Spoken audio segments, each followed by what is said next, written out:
Good morning. Welcome. I am Stephen C., and you are at Steve OC's on TikTok. It is Thursday, May 29th, 2025, 11 a.m. Central Time.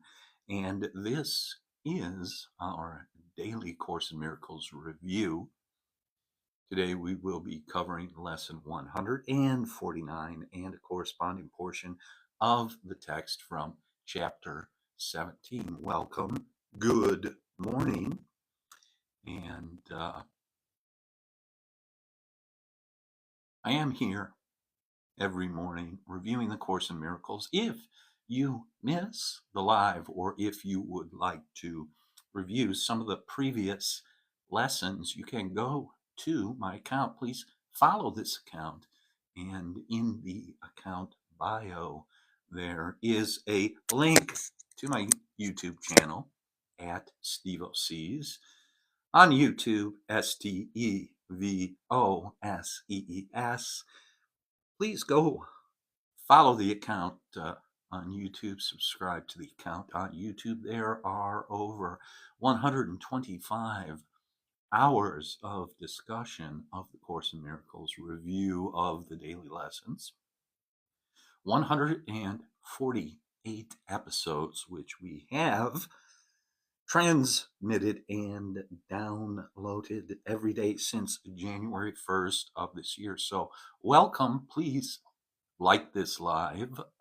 Please feel free to comment on this live, and also you can subscribe to this live. You can support this live with a very nominal monthly fee, or you can also follow this account. Please follow the account and check out some of the other content that we do cover: spiritual content, metaphysical content, esoteric and occult subject matter. And I do like to begin every day this review of the Course in Miracles by reading the introduction to the text as a grounding exercise to bring our consciousness to a point of focus and to establish a rhythm and a vibration. So the introduction to the Course in Miracles says this is a Course in Miracles. It is a required course. Only the time you take it is voluntary. Free will does not mean that you can establish the curriculum. It means only that you can elect what you want to take at a given time. The Course does not aim at teaching the meaning of love, for that is beyond what can be taught. It does aim, however, at removing the blocks to the awareness of love's presence, which is your natural inheritance. The opposite of love is fear, but what is all-encompassing can have no opposite. This course can therefore be summed up very simply in this way: nothing real can be threatened, nothing unreal exists. Herein lies the peace of God. So a very succinct and direct summary explaining the purpose, the direction, and the inevitability of the universal curriculum, encountering the universal curriculum in the Course in Miracles. The Course does state in the preface that this universal curriculum, this mandatory curriculum, only the time you take it is voluntary.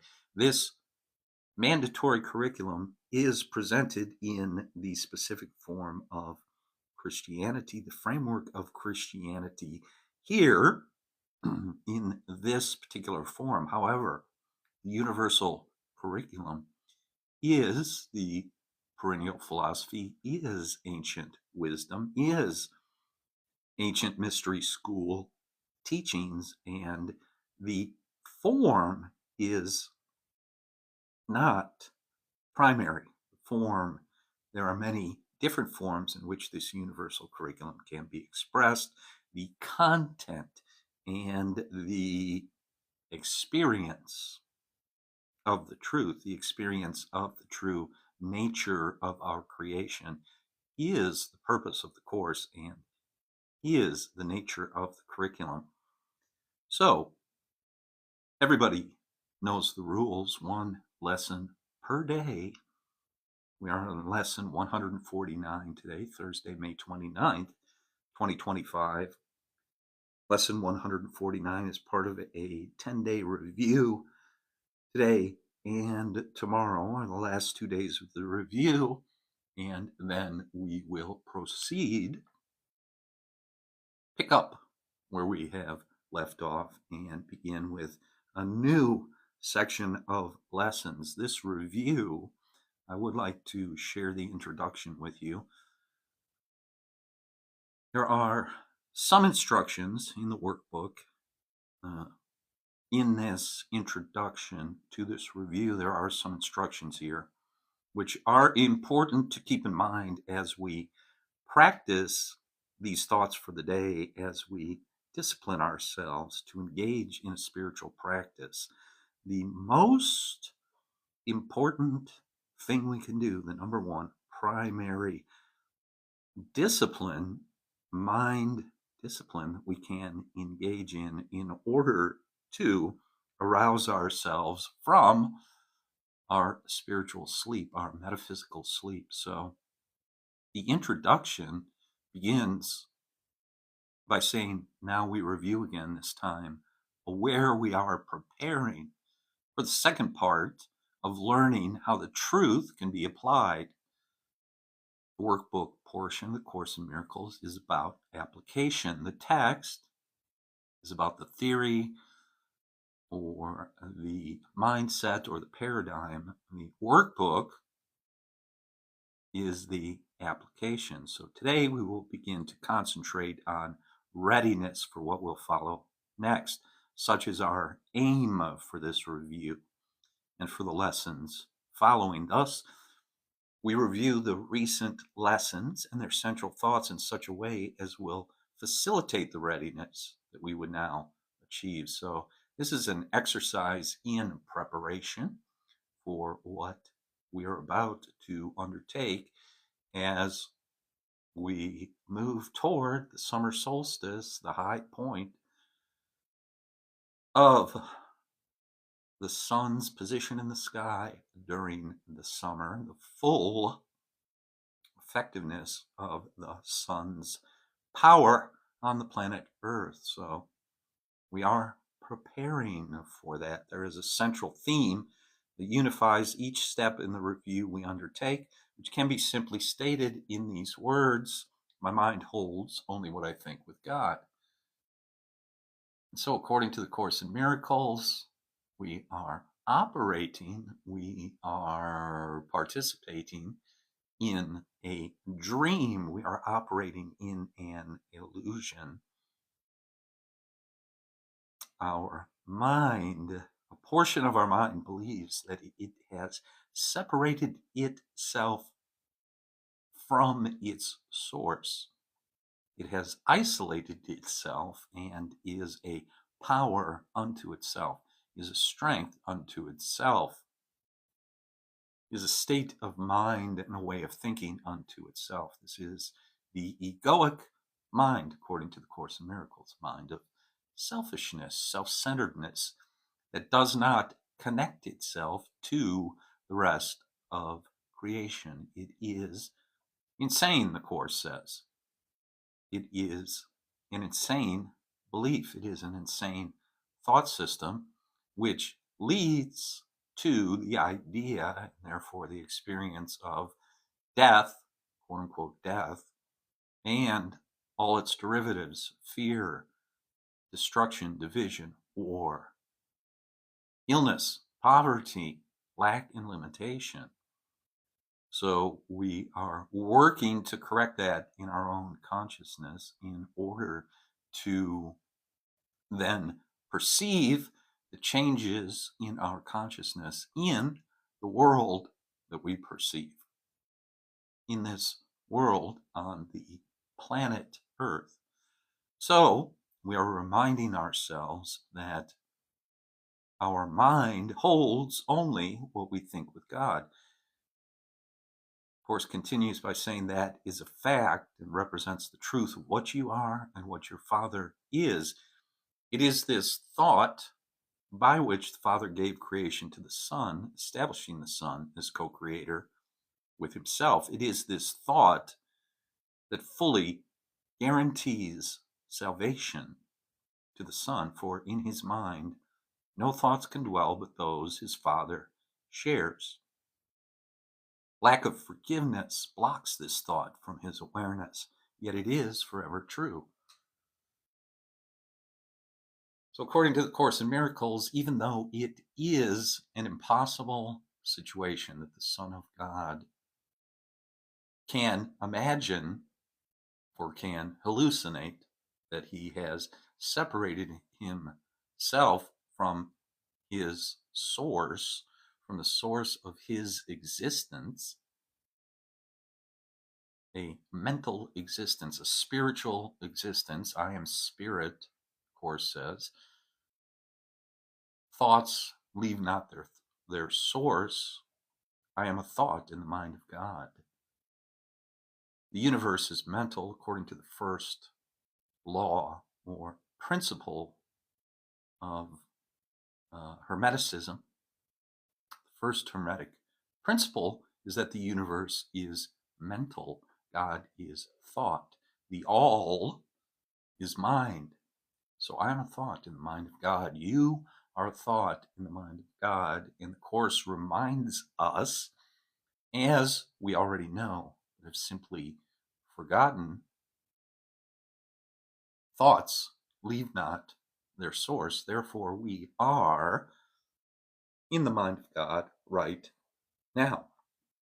Salvation, redemption, resurrection is complete already right now.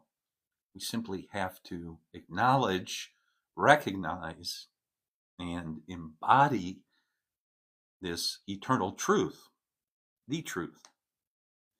So lack of forgiveness blocks the thought that my mind holds only what I think with God.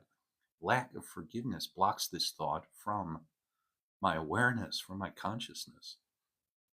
So continuing, the introduction to the review says, let us begin our preparation with some understanding of the many forms in which the lack of true forgiveness may be carefully concealed, because they are illusions. They are not perceived to be what they are. Defenses that protect your unforgiving thoughts from being seen and recognized. Course suggests that once we really perceive our unforgiving thoughts, our condemning thoughts, our criticizing and judgmental thoughts, once we really see them and then understand what those thoughts cause to happen in our minds, in our consciousness, that we will freely, regularly, easily, and quickly give up those thoughts, release those thoughts, allow those thoughts to return to the nothingness from which they have arisen. They are illusions. But because they are illusions, because they do not really exist, but we believe they exist, we think they exist, they are not perceived to be what they are, defenses. Their purpose is to show you something else and hold correction off through self-deceptions made to take correction's place. And yet, your mind holds only what you think with God. Your self-deceptions cannot take the place of truth. No more than can a child who throws a stick into the ocean change the coming and going of the tides, warming of the water by the sun, the silver of the moon on it by night. So do we start each practice period in this review with readying our minds to understand the lessons that we read and see the meaning that they offer us. Course in Miracles says, just practice the ideas that are contained in the workbook, that are presented in the workbook. Follow the instructions that are given in each section of the workbook. The meaning of the lessons, the meaning of the phrases for the day, the meaning does not have to be understood. In fact, they may be confusing at first. Furthermore, we may not want to practice and we may actively resist practicing. The Course says, nonetheless, just practice, and all those questions, all that resistance, all that doubt about the effectiveness of practicing of the lessons will disappear, will be swallowed up. And the light of the truth will dawn on our awareness, will light up and lighten our consciousness. So freedom and peace are our objectives. Freedom and peace. Open your mind, clear it of all thoughts that would deceive, and let this thought alone engage it fully, and remove the rest. My mind holds only what I think with God. It says 5 minutes with this thought will be enough to set the day along the lines which God appointed, and to place his mind in charge of all the thoughts you will receive that day. 5 minutes concentrating on that thought. We need no more than this to give us happiness and rest, endless quiet, perfect certainty, and all our Father wills that we receive as the inheritance we have of him. Each day of practicing, as we review, we close as we began, repeating first the thought that made the day a special time, blessing and happiness for us. And through our faithfulness to practice, restore the world from darkness to the light, from grief to joy, from pain to peace, from sin to holiness. So these are the promises that the Course in Miracles holds out to us. This is the purpose, to follow the path from pain to peace, from sin to holiness, from darkness to the light. God offers to you who practice thus the keeping of his word. And as you give your mind to the ideas for the day, again, before you sleep, his gratitude surrounds you in the peace wherein he wills you be forever, and are learning now to claim again as your inheritance. So, the introduction to review number 4. Very important to understand what's happening as we practice these thoughts, as we review these thoughts of the day. So lesson 149, my mind holds only what I think with God, reviews lesson 137 and 138. Lesson 137 stated, when I am healed, I am not healed alone. Lesson 138 states, heaven is the decision I must make. There is then, in the first statement, the idea of oneness, the idea of a unified consciousness, the idea of one mind, one spirit, one power, one presence. When I am healed, I am not healed alone. Through the power and the action of the Holy Spirit, my forgiveness of myself, which is my healing, my forgiveness of my wrong thinking, which led to wrong actions, wrong behaviors, incorrect perceptions, my forgiveness of myself and my brothers and sisters and the world, my forgiveness, activates the healing that heals not only myself, but everyone and everything. The healing is distributed by the Holy Spirit, by the whole Spirit of God, by the divine intelligent mechanism, by the divine intelligent love that is the power of the Holy Spirit within us. Second statement, heaven is the decision I must make, is a indication of the state of mind or state of consciousness under which we generally operate. A belief, a false belief in the idea of duality. So I have to decide for heaven, believing there is a choice, believing the option for its opposite exists, so that the idea of hell exists, torture, suffering. I must decide, must make a decision. Decide this day whom you will serve. Choose, decide this day whom you shall serve. Heaven is the decision I must make. So those two lessons, those two thoughts, an idea of unity and oneness, the idea of attunement or atonement or at one-ment, at oneness. Lesson 137, when I am healed, I am not healed alone, or a corollary, another lesson included in the workbook. I'm not alone in experiencing the effects of my thoughts. I am not alone in experiencing the effects of my vision, of my inner vision. So even as I transform myself, I am contributing to the project of salvation. I am contributing to the transformation of the entire world. Now, in addition to the workbook lesson for the day, we also do a quick review of the text, the corresponding portion of the text, which today is chapter 17, section 8. And the title of that section is called The Conditions of Peace.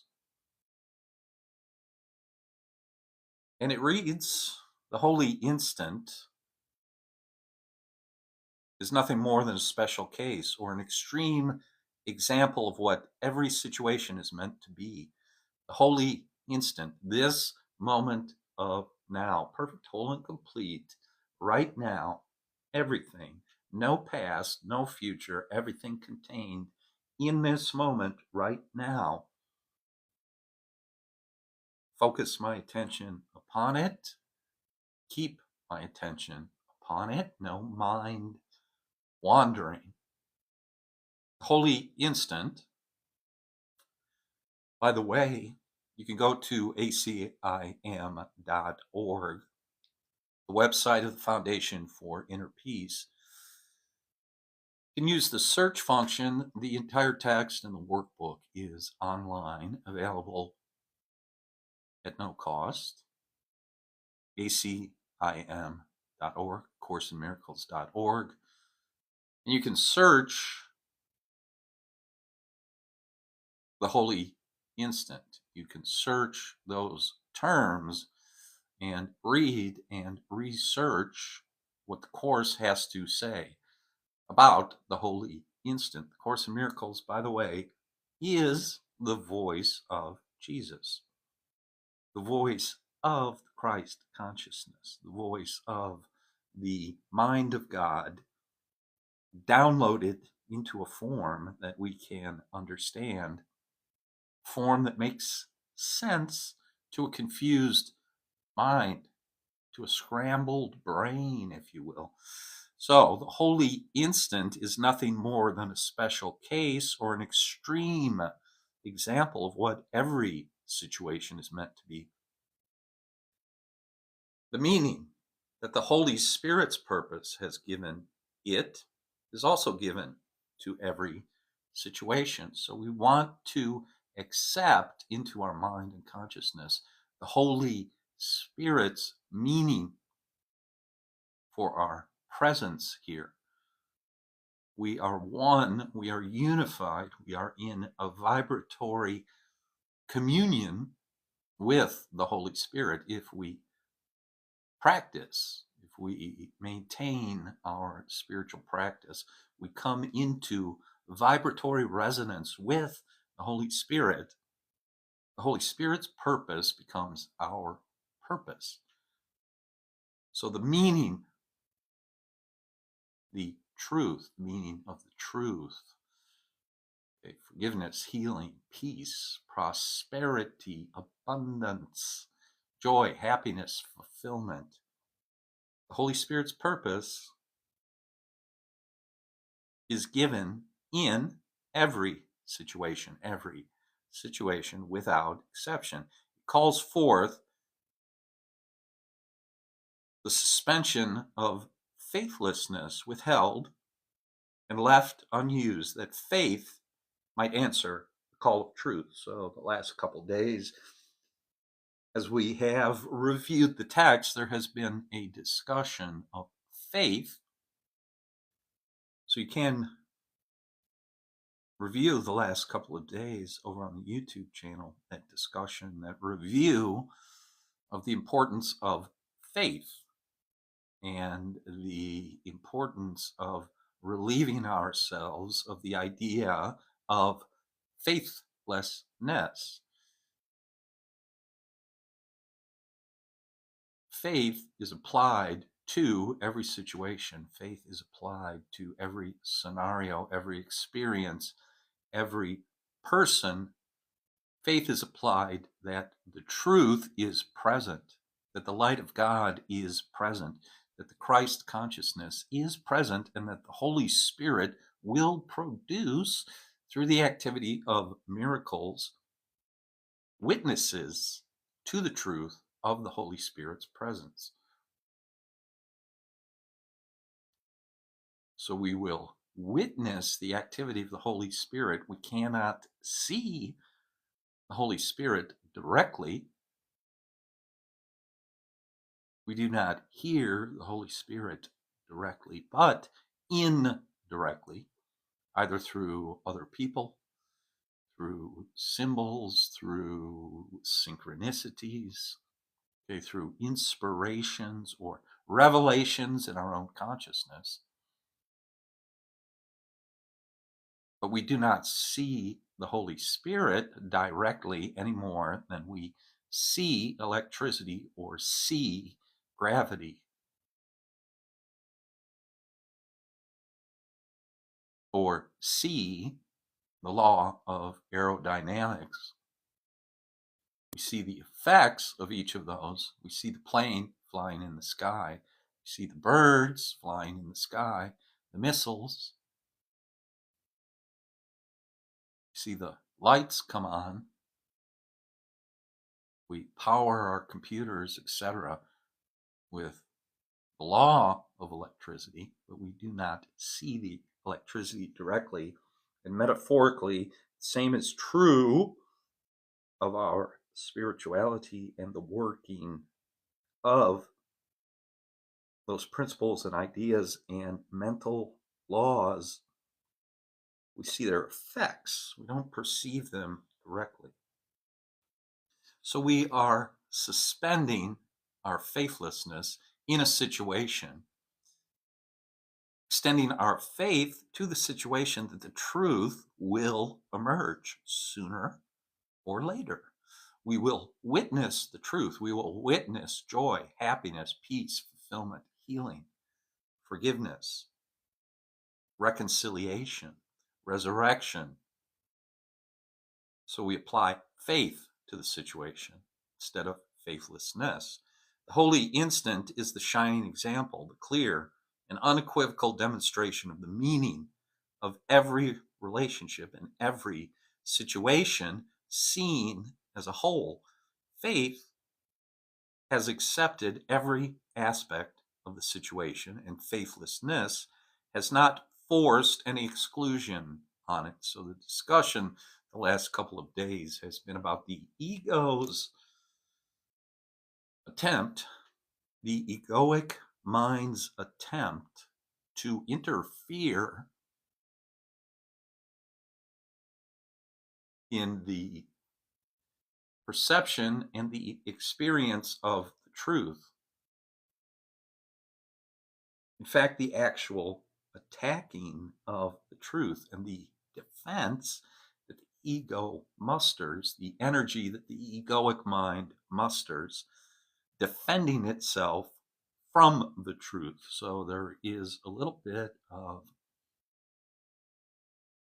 conflict there within us, and contention, self-deception, the Course just said, within us. There seems to be something that has to be overcome, has to be dissolved, that has to be overlooked, according to the Course in Miracles, that resists our interest in the truth, the attainment of enlightenment, the attainment of the truth. So faith accepts every aspect of the situation. The ego mind wants to separate out portions of the situation and deal with them separately. If you ever see anybody in an argument not looking at the whole situation, not talking about the entire situation, but focusing on certain aspects of the situation and then arguing about those particular aspects of a situation, that is becoming aligned with the egoic mind, that is becoming aligned with the idea of separation, conflicting views, war, destruction, disunity. So faith allows the Holy Spirit, the invisible, the unseen intelligence, loving intelligence, to operate in the situation, in the relationship. Our energies, our thoughts, our feelings have been turned over to a higher power, and we are allowing that higher power to operate for us, through us, as us. So we tune to a higher power, we attune, we atone. We forgive ourselves for ever thinking that we knew better, that we could handle it ourselves. And we allow the Holy Spirit to provide us with perfect peace, harmonization, harmony, fulfillment. The simple courtesy is all the Holy Spirit asks of you. Let truth be what it is. Do not intrude upon it. Do not attack it. Do not interrupt its coming. Let it encompass every situation and bring you peace. Not even faith is asked of you, for truth asks nothing. That's an interesting sentence there. If we do not apply faithlessness, if we do not doubt, if we do not fear, then faith is automatically, naturally present. So not even faith is asked of you.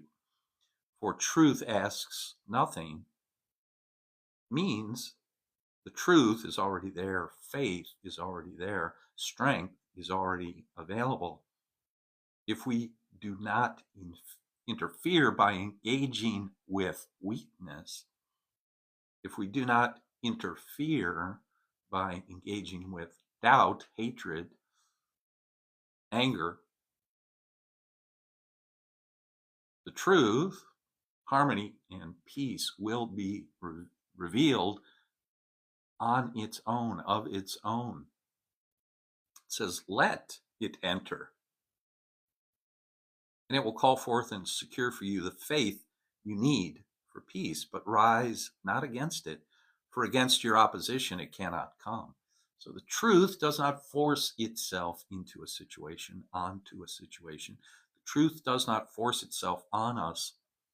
We must become receptive to it, accepting of it. Would you not want to make a holy instant of every situation? For such is the gift of faith, freely given.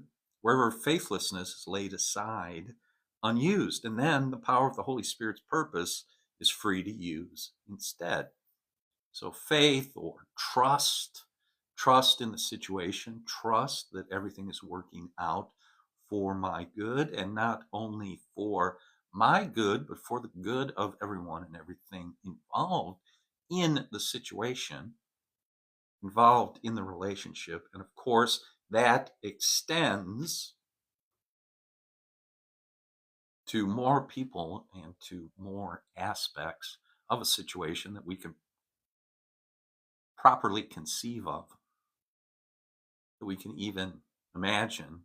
So we release ourselves into it. We trust. We become faithful to the gifts of the Holy Spirit, to the power of the Holy Spirit, to illuminate our consciousness and our perceptions, to provide meaning to the situation, not our meaning, not our purpose, but the meaning and the purpose of the Holy Spirit, which is singular, which is salvation, which is holiness or wholeness. What has been demonstrated has called for faith and has been given. Now it becomes a fact from which faith can no longer be withheld. The strain of refusing faith to truth is enormous and far greater than you realize. But to answer truth with faith entails no strain at all. So the establishment of some sort of a meditation practice, some sort of a calming practice, some sort of calming contemplation, reading of scriptures, reading of spiritual material, hanging out with happy people, stimulating our minds, our feelings toward brotherhood and community, forgiveness. All of these things involve no strain, no effort, if we simply allow them to be, if we simply allow ourselves to express these vibrations, these states of being. There is no strain at all. No effort is involved at all. To you who have acknowledged the call of your Redeemer, the strain of not responding to her call seems to be greater than before. The call of the Redeemer. Let's call the Redeemer Holy Spirit, and we do refer to the Holy Spirit as the divine feminine, Sophia, wisdom. So responding to her call to wake up. The strain of not responding to her call seems to be greater than before. This is not so. Before, the strain was there, but you attributed it to something else, believing that the something else produced it. This was never true. For what the something else produced was sorrow, depression, sickness, pain, darkness, and dim imaginings of terror, cold fantasies of fear, and fiery dreams of hell. And it was nothing but the intolerable strain of refusing to give faith the truth and see its evident reality. Strain we experience, the frustrations, the angers, the fears,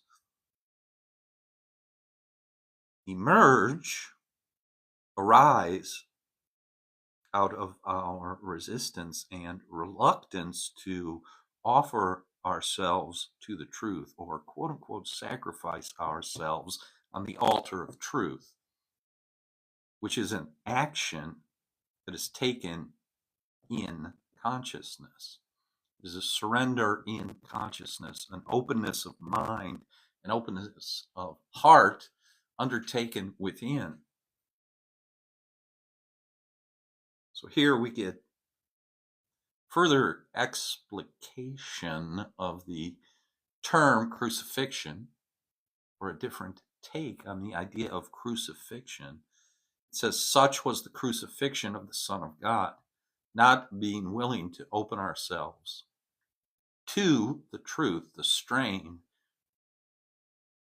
involved in that resistance was our own crucifixion of the Son of God, was our own acceptance of a crown of thorns, right? That strain in consciousness, that confusion, that disorientation, that sick feeling, that confusion in our mind, which leads to that sick feeling in the pit of our stomach, right? Those energy centers, or those chakras, are connected. So our confusion leads to an upset stomach, or fear, or terror in the heart. So think carefully before you let yourself use faithlessness against the Son of God. Faithlessness did this to him. Faithlessness crucified the Son of God, for he is risen, and you have accepted the cause of his awakening as yours. The resurrection, according to the Course in Miracles, is defined here. The resurrection is an awakening to the truth. The resurrection of consciousness, the acceptance of light and the truth into consciousness. Fail him not now, for it has been given you to realize what your lack of faith in him must mean to you. His salvation is your only purpose. See only this in every situation, and it will be a means for bringing only this. So my intention to see only the Christ in my brother in every situation, my intention, my focus upon that intention, my decision for heaven, which I must make, that intention is the activation of those energies, is the production, is the effecting of the truth, is the manifestation of the truth. When you accepted truth as the goal for your relationship, when we intend the truth, when we intend to see the truth, to see the Christ in everyone and everything, it says, you became a giver of peace as surely as your Father gave peace to you. For the goal of peace cannot be accepted apart from its conditions, and you had faith in it, for no one accepts what he does not believe is real. Your purpose has not changed and will not change, for you accepted what can never change. Okay, salvation is already complete. We have never left our Father's house. The journey of the prodigal son is a psyop. Never really happened. It's part of a dream, part of an illusion, part of a simulation, and nothing that it needs to be forever changeless can you now withhold from it. Your release is certain. Give as you have received, and demonstrate that you have risen far beyond any situation that could hold you back and keep you separate from him whose call you answered. So thank you for being here. Thank you for your likes and comments. That is Section 8, Conditions of Peace. The conditions of peace lead to the truth. The condition of peace, the experience of peace is the experience of truth. And so the marriage of the mind and the heart, thinking with feeling, the masculine, the divine masculine, with the divine feminine, thinking and feeling unified, produces peace, produces the truth, produces illumination in the thinking, in the mental body, if you will, illumination of the mental body, and love in the feeling body,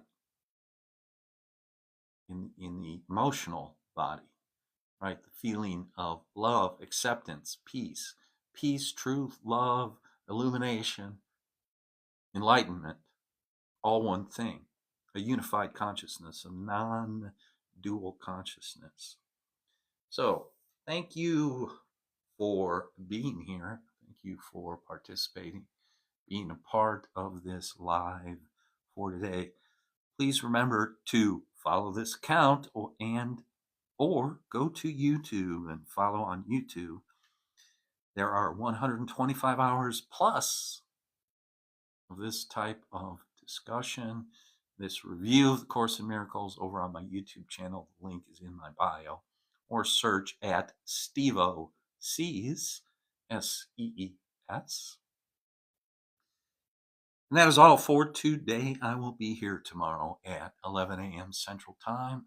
Thank you for your presence. Thank you for your intelligence, your beauty, peace, and blessings to you. Love you. I will talk to you later. See you tomorrow.